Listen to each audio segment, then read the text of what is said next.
is already having worked as city council president. She knows how things work pretty well, and she's worked really well with the prior mayor, Mayor Mike Duggan.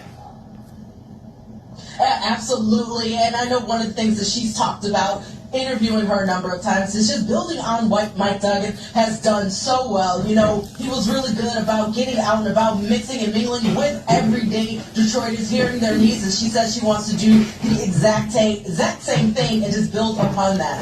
All right. Thanks so much, Lauren Edwards, for that live report tonight.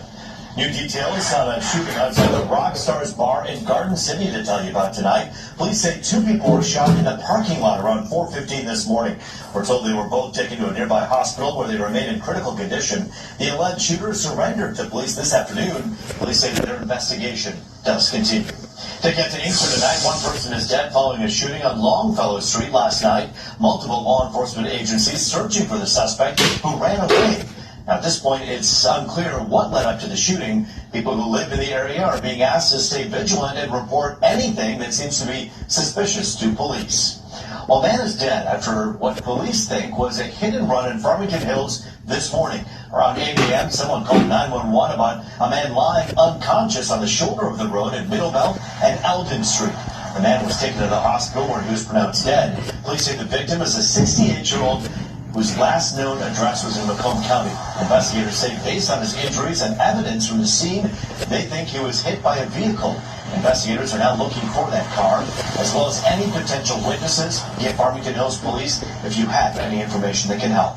In the meantime, a 75-year-old from Wixom remains in the hospital today after police say he was punched during a road rage incident with a DoorDash driver. This happened Sunday evening in the area of Barberry Circle and Winding Way Drive.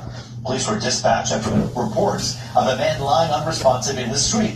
Investigators say he had been assaulted after confronting a DoorDash driver about speeding through the neighborhood. That driver, identified as Ryan Turner, later turned himself in, saying he felt threatened by the victim, so he punched him, causing him to fall and hit his head on the street.